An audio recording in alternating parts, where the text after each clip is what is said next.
Hi everyone, welcome back to our channel Rasayan Dunia. The topic of BSc third year that we had started for the last time, it was sequence of amino acids or end group analysis in the peptides. In the end group analysis of the peptides, we had discussed about N-terminus amino acid determination. यानी कि N-terminus, मैंने आपको बताया है always कि peptide में दो terminus होते हैं, one is C-terminus and second one is N-terminus. जो कि एमिनो ग्रुप वाला होता है उसे हम N-terminus बोल रहे होते हैं, और जो कार्बोक्सिलिक ग्रुप वाला होता है उसे हम C-terminus बोल रहे होते हैं. तो यहाँ पे हमें करना क्या है कि N-terminus पे यानी कि जो एमिनो ग्रुप वाला एंड है वहां पे कौन कौन से अमीनो एसिड्स प्रेजेंट है, हमें वो चीज फाइंड आउट करनी होती है यहाँ से. तो इसमें हमने एक मेथड है वो डिस्कस कर लिया था, that was DNP method. DNP method के बाद में दूसरा मेथड है वो हमने किया था डेंसिल मेथड. डेंसिल मेथड के बाद अब जो थर्ड मेथड हमें करना है वो हम करेंगे एडमान मेथड.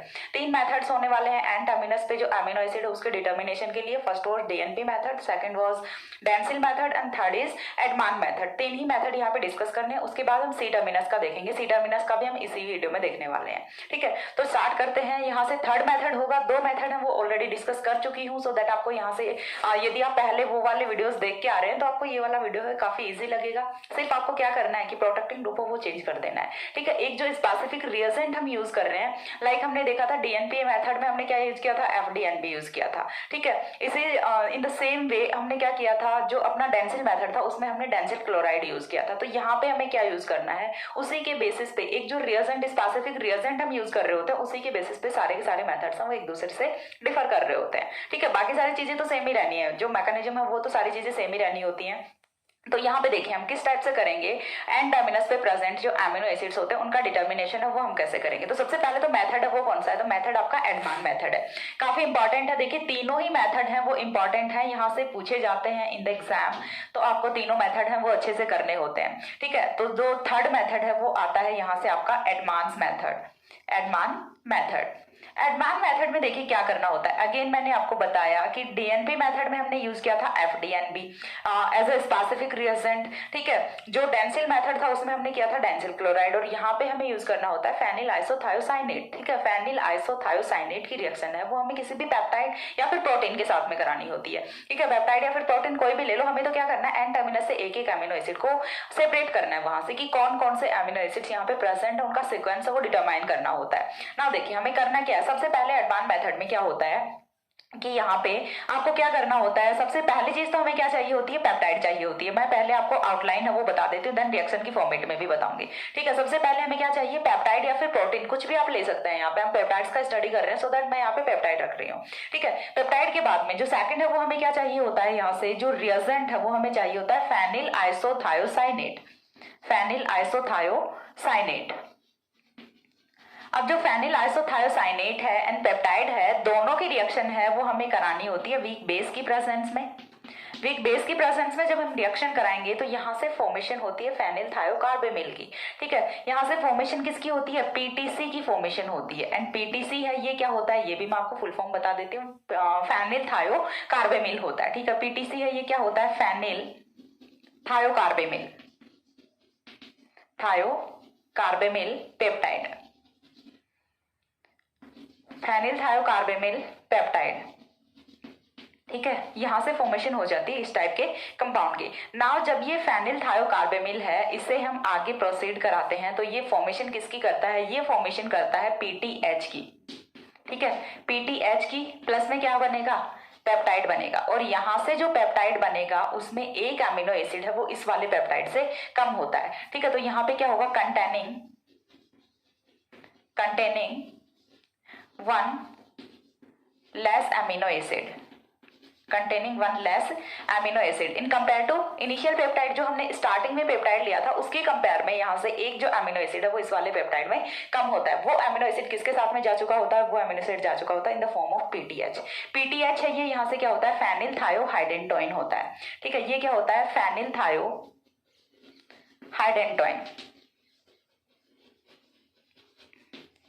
तो आई होप सो आपको मेथड है वो थोड़ा सा समझ आया होगा. देखिए इनिशियली आपको क्या करना है, पेप्टाइड लेना है. पेप्टाइड की रिएक्शन आपको करानी होती है फेनिल आइसोथायोसाइनेट के साथ इन द बेसिक मीडियम. तो आपको यहाँ से फेनिल थायोकार्बेमिल की फॉर्मेशन है वो हो जाती है.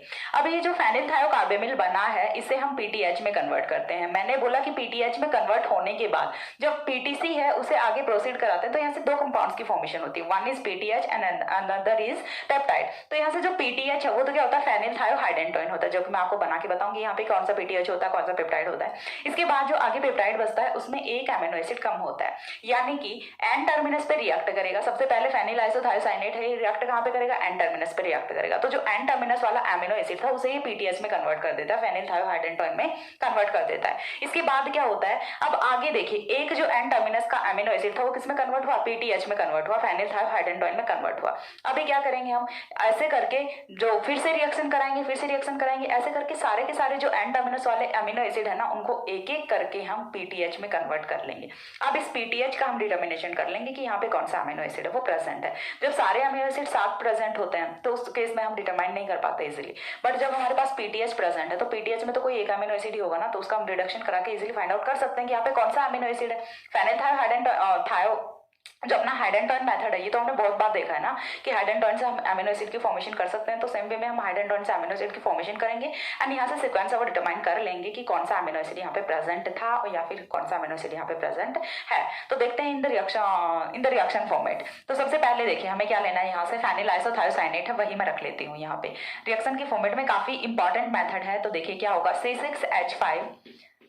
C6H5N double bond C double bond S, ये क्या होता है आपका फेनिल आइसोथायोसाइनेट होता है। इसकी रिएक्शन है वो हमें किसके साथ में करानी है, इसकी रिएक्शन हमें करानी है एन टर्मिनस अमीनो एसिड के साथ में। हमें लेना तो पेप्टाइड है, बट पेप्टाइड को हम कौन से टर्मिनस पे रख रहे हैं, एन टर्मिनस पे रख रहे हैं एक बार के लिए, ठीक है। देन यहाँ से क्या होगा, NH2CHR, ठीक है। ये क्या होगा, C डबल बॉन्ड O, चलो ऐसे रख देती हूँ मैं, C double bond O NH, then again क्या होगा CH, then R dash, then क्या होगा CONH CH R double dash CONH CH R triple dash, ठीक है। इसी वे में आगे की तरफ हम चलते जाएंगे, ठीक है। इसी वे में आगे आपको प्रोसीड करना है, यानी कि आप कितना भी ले सकते हैं यहाँ से COOH। ये हमने क्या ले लिया, पेप्टाइड ले लिया, ठीक है। ये हमने क्या लिया है, पेप्टाइड लिया है। अब ये जो पेप्टाइड हमने लिया है इसकी रिएक्शन हम करा रहे हैं फेनिल आइसोथायोसाइनेट के साथ में। तो जब दोनों की रिएक्शन होती है तो रिएक्शन होती है इन द बेसिक मीडियम, और रिएक्शन का प्रोडक्ट है वो यहाँ से क्या होता है, तो रिएक्शन होगी किस टाइप से, सबसे पहले चीज तो वो देख लें आप। यहाँ से देखिए सबसे पहले क्या होगा कि यहाँ से कार्बन और नाइट्रोजन, ये वाला जो बॉन्ड है ये ब्रेक होगा, कार्बन और नाइट्रोजन के बीच का बॉन्ड ब्रेक होगा, तो बॉन्ड के इलेक्ट्रॉन्स वो कहाँ पे आएंगे, नाइट्रोजन पे आएंगे। नाइट्रोजन पे आएगा partially negative charge and carbon पे आएगा पार्शियली पॉजिटिव चार्ज। ये वाला जो बॉन्ड है, अब बोलोगे कि मैम कार्बन और सल्फर के बीच का बॉन्ड क्यों नहीं ब्रेक हो रहा, तो यहाँ पे कार्बन जो इलेक्ट्रोनेगेटिविटी है वहां पे बहुत ज्यादा डिफरेंस नहीं होता, बट यहाँ पे इलेक्ट्रोनेगेटिविटी डिफरेंस है वो ज्यादा होता है, सो दैट कार्बन नाइट्रोजन के बीच का बॉन्ड ब्रेक होता है। नाउ देखिए यहाँ से क्या होगा, कार्बन पे आ गया पॉजिटिव चार्ज, अब कार्बन के पॉजिटिव चार्ज के साथ में कौन आएगा, तो यहाँ पे कौन है, लॉन पेयर ऑफ इलेक्ट्रॉन है, और ये जो लॉन पेयर ऑफ इलेक्ट्रॉन है ये अटैक कहाँ पे करेगा, कार्बन पे अटैक करेगा। यहाँ से ये वाला स्टेप काफी अंडरस्टैंडिंग है, आपको समझना है बहुत ही अच्छे से, काफी कॉन्सेप्चुअल है। यदि आपने इतना समझ लिया तो फिर आपको कोई प्रॉब्लम नहीं आएगी, ठीक है। देन देखिए यहाँ से क्या होने वाला है, मैं आपको बना के बताती हूँ कि कंपाउंड है वो आपका किस टाइप से बनेगा। पहले तो ये क्या बना, C6H5 एज इट इज है, उसके बाद नाइट्रोजन है ये भी एज इट इज है, उसके बाद ये वाला जो कार्बन है, ठीक है, ये वाला जो कार्बन है इसे हम देखते हैं, ठीक है। ये क्या हो गया, CS को हमने एज इट इज रख दिया, CS हमने रखा ऐसे का ऐसा। उसके बाद CS के साथ में कौन आ रहा है, NH2 आ रहा है, NH2 पे कौन आएगा, पॉजिटिव चार्ज आएगा। NH2 पे पॉजिटिव चार्ज क्यों आएगा, क्योंकि हमने इसका लॉन पेयर ऑफ इलेक्ट्रॉन है वो यूज कर लिया। एंड इस वाले नाइट्रोजन पे कौन आएगा, निगेटिव चार्ज आएगा, क्योंकि हमने बॉन्ड ब्रेक कर दिया।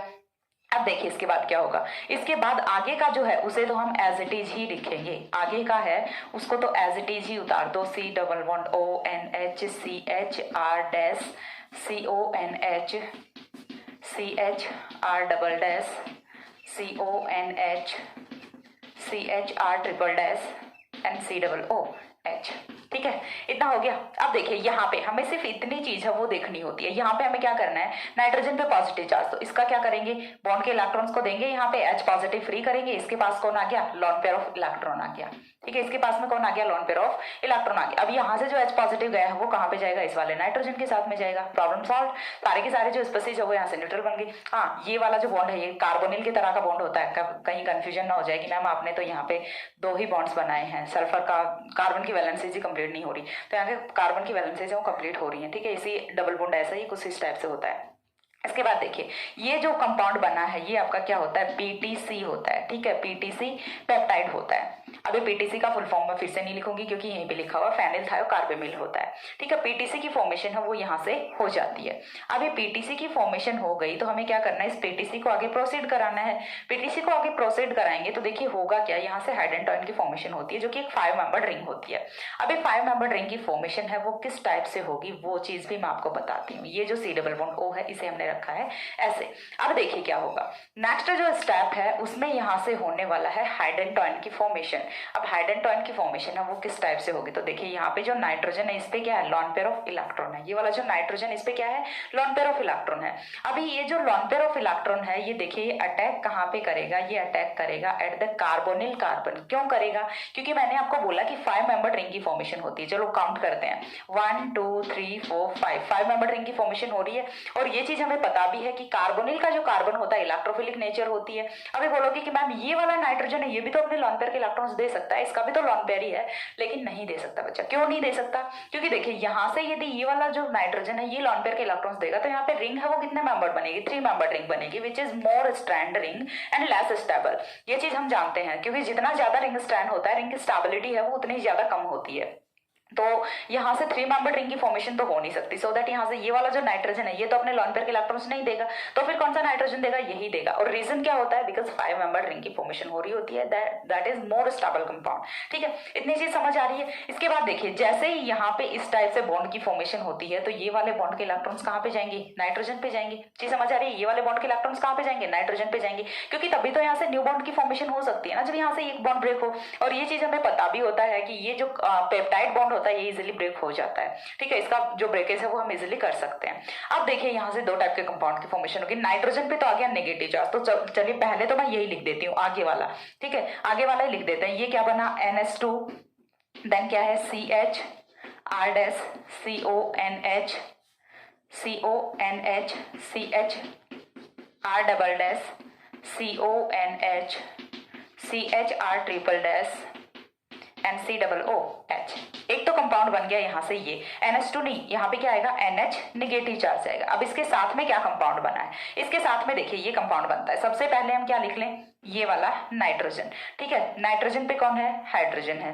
हाइड्रोजन के साथ में कौन है, पॉजिटिव चार्ज है। क्यों है पॉजिटिव चार्ज, क्योंकि हमने इसका लॉन पेयर ऑफ इलेक्ट्रॉन वो इस वाले कार्बोनिल को दे दिया होता है। ठीक है, अब देखिए सीरीज से चलते जाइए। सबसे पहले देखिए यहाँ पे हम क्या लिखें, NH हो गया, C6H5 हो गया, उसके बाद में क्या है C डबल बॉन्ड S है। ठीक है, ये क्या होता है, यहाँ से C डबल बॉन्ड S होता है। उसके बाद कौन आएगा, NH आएगा। ठीक है, उसके बाद कौन आएगा, यहाँ से CHR आएगा। उसके बाद कौन आएगा, C डबल बॉन्ड O आएगा। ठीक है, C डबल बॉन्ड O आएगा। और C डबल बॉन्ड O पे कौन होता है, सॉरी यहाँ पे कौन आएगा, लॉन पेयर ऑफ इलेक्ट्रॉन आएगा। देन ये जो लॉन पेयर ऑफ इलेक्ट्रॉन है ये यहाँ पे अटैक करेगा, सो दैट जैसे ही यहाँ से बॉन्ड की फॉर्मेशन होती है नाइट्रोजन पे चार्ज आएगा पॉजिटिव। अभी नाइट्रोजन पे पॉजिटिव चार्ज है तो इसे सेटिस्फाई करने का एक ही तरीका होता है। क्या तरीका होगा, यहाँ से कि H पॉजिटिव को निकाल दो। H पॉजिटिव को निकालेंगे तो नाइट्रोजन को इसका लॉन पेयर ऑफ इलेक्ट्रॉन है वो मिल जाएगा, और यहाँ से जो H पॉजिटिव निकला है वो कहाँ पे जाएगा, इस वाले नाइट्रोजन के नेगेटिव चार्ज के साथ में जाएगा एंड फॉर्मेशन करेगा NH2 की। तो यहाँ से देखिए एक जो एमिनो एसिड था ये अपने पास में क्या था, पेप्टाइड था। यहाँ से यहाँ तक का क्या है, पेप्टाइड है। और इस पेप्टाइड में से हमने एक एमिनो एसिड है उसे हाइड्रोजन की फॉर्म में यहाँ से सेपरेट कर लिया है। ये यहाँ से क्या बना है, फेनिल थायोहाइड्रोजन की फॉर्मेशन हो गई। अब ये जो फेनिल थायोहाइड्रोजन है इसमें कौन सा एमिनो एसिड गया है उसका डिटर्मिनेशन हम इजिली कर सकते हैं। साथ ही यहाँ से जो न्यू पेप्टाइड चेन बनी है उसमें एक एमिनो एसिड कम होता है। अगेन हम क्या करेंगे, फेनिल थायोकार्बोनिल के साथ में रिएक्शन कराएंगे, क्योंकि न्यू जो एन टर्मिनस एंड है या फिर न्यू जो एन एंड है जो या फिर न्यू एंड टर्मिनस है वो फ्री हो चुका है, तो इसके साथ में फिर से फेनिल आइसोथायोसाइनेट है वो रिएक्शन करेगा, फिर से पीटीसी पीटीएच की फॉर्मेशन करेगा, फिर से एक कार्बन एक एमिनो एसिड कम वाला जो पेप्टाइड है उसकी फॉर्मेशन होगी। ऐसे करके हम एक एक करके सभी जो एमिनो एसिड्स हैं उन्हें पीटीएच में कन्वर्ट करके यहाँ से आइडेंटिफाई कर सकते हैं the sequence of amino acids in the peptide. ठीक है, ये था आपका Edman method. Edman method I hope so आपको समझ आया होगा। इसके बाद जो सेकंड आता है वो क्या आता है, C terminus amino acid determination. अभी तक हमने N terminus amino acid determination पढ़ा है जिसमें हमने 3 मेथड्स पढ़े हैं। एक बार के लिए क्विक रिवाइज करा देती हूँ कि हमने कौन कौन से 3 मेथड्स पढ़े हैं। देखिए सबसे पहला जो मेथड था वो यहाँ से था आपका डीएनपी मेथड। ठीक है, डीएनपी मेथड। और जो सारे के सारे मेथड्स हैं उनमें क्या चीज डिफरेंट होती है वो चीज भी यहाँ पे हम देख लेते हैं। देन सेकंड जो था वो यहाँ से क्या था, डेंसिल मेथड था। ठीक है, second was dansyl method and third is Edman method. Third Edman method.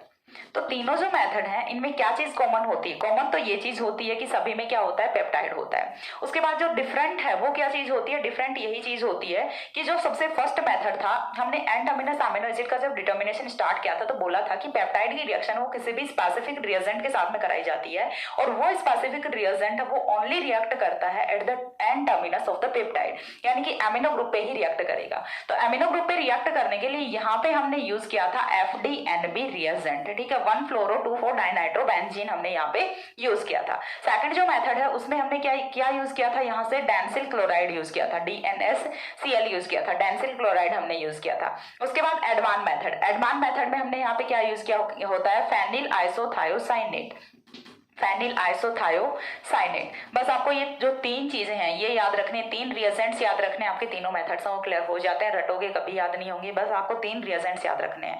DNP method FDNP, dansyl method dansyl chloride, Edman method phenyl isothiocyanate. Mechanism वो सभी की सेम ही होती है, तीनों रिएजेंट्स की रिएक्शन करानी होती है एट द एंड टर्मिनस, बाकी कुछ नहीं करना होता। इतना सा होता है आपका and terminus amino acid determination. अब हमें क्या करना है, सेकंड है वो हमें करना है C terminus amino acid determination. तो देखिए C terminus amino acid determination के लिए अभी तक, ठीक है, अभी तक कोई भी वेल नोन मेथड नहीं है that is like N terminus amino acid determination. N terminus amino acid determination के लिए हमने तीन मेथड्स पढ़ी, बट कार्बन जो terminus C terminus amino acid उसके लिए अभी तक एक भी मेथड नहीं है यहाँ पे कि जिससे हम डिटरमाइन कर सकें कि सी टर्मिनस पे कौन सा अमीनो एसिड प्रेजेंट है। तो फिर सी टर्मिनस अमीनो एसिड्स के डिटर्मिनेशन के लिए क्या किया जाता है, तो यहाँ से यही एक पॉसिबिलिटी होती है कि कुछ स्पेसिफिक एंजाइम्स होते हैं जो सी टर्मिनस पे ही रिएक्ट करते हैं, लाइक कार्बोक्सिल पेप्टाइडेज होता है, ठीक है, क्या होता है, कार्बोक्सिल पेप्टाइडेज, कार्बोक्सिल पेप्टाइडेज। कुछ ऐसे एंजाइम्स होते हैं जो कि सिर्फ पेप्टाइड या फिर प्रोटीन के सी टर्मिनस पे ही रिएक्ट करते हैं। उसका एक एग्जांपल हमने यहाँ पे लिया है carboxyl peptidase. C terminus amino acid determination का जो मैं थ्योरी है वो बोल के बता रही हूँ, यदि आपके एग्जाम में पूछा जाता है तो आप लिख सकते हैं यहाँ से, ठीक है। देखिए सी टर्मिनस अमीनो एसिड के डिटर्मिनेशन के लिए अभी तक कोई भी वेल नोन मेथड नहीं है, जैसे कि हमने एन टर्मिनस अमीनो एसिड के लिए पढ़े हैं। बट यहाँ से क्या होता है कि कुछ स्पेसिफिक एंजाइम्स होते हैं, there are some of specific enzymes which are react only at the C terminus of peptide, जो कि सिर्फ सी टर्मिनस जो कि सिर्फ पेप्टाइड के सी टर्मिनस पे ही रिएक्ट करते हैं, एन टर्मिनस पे रिएक्ट नहीं करते। और उसी का एक एग्जांपल हमने देखा है यहाँ पे कार्बोक्सिल पेप्टाइडेज।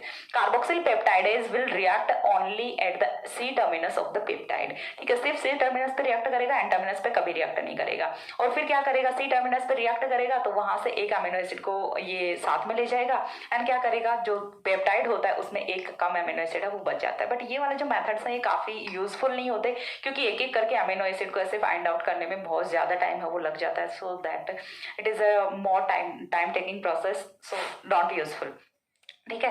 देन यहाँ से क्या होता है कि फिर क्या करते हैं, सी टर्मिनस का क्या किया जाता है, तो सी टर्मिनस का यही किया जाता है कि जो पेप्टाइड्स हैं उनका हाइड्रोलिसिस कराओ, ठीक है। ये चीज हमें पता होती है कि पेप्टाइड्स का हाइड्रोलिसिस कराएंगे तो जो पेप्टाइड बॉन्ड होते हैं वो इजिली ब्रेक कर जाते हैं। अब जब पेप्टाइड बॉन्ड ब्रेक करेंगे तो यहाँ से पहले तो जो लॉन्ग चेन पेप्टाइड होती है उसे स्मॉल पेप्टाइड्स में कन्वर्ट कर लिया जाता है।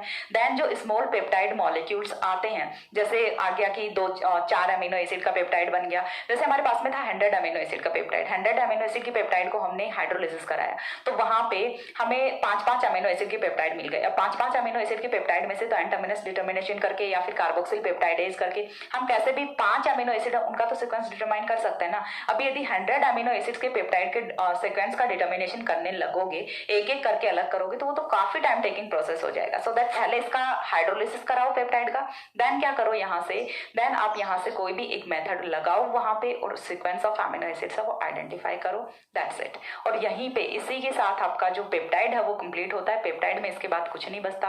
यूनिट का जो 4th पार्ट है प्रोटीन, वो हम स्टार्ट करेंगे। प्रोटीन काफी छोटा सा पार्ट है और मेरी नाइसी रोने लग गई है, पता नहीं क्या हो गया उसको, रो रही है वो, जाके देखती हूँ, ठीक है। इसी के साथ आपका पेप्टाइड है वो कंप्लीट हो जाता है एंड पेप्टाइड के बाद में 4th पार्ट ऑफ यूनिट है प्रोटीन, वो हम स्टार्ट करेंगे, ठीक है। प्रोटीन हम स्टार्ट करेंगे यहाँ से, amino acid, peptides, proteins and nucleic acid, नहीं 3rd पार्ट स्टार्ट करेंगे प्रोटीन, उसके बाद न्यूक्लिक एसिड है वो आएगा 4th पार्ट, ठीक है। सो आज के लिए इतना ही, नेक्स्ट मिलते हैं दूसरे वीडियो में, तब तक के लिए सी या, have a good day, thanks for watching.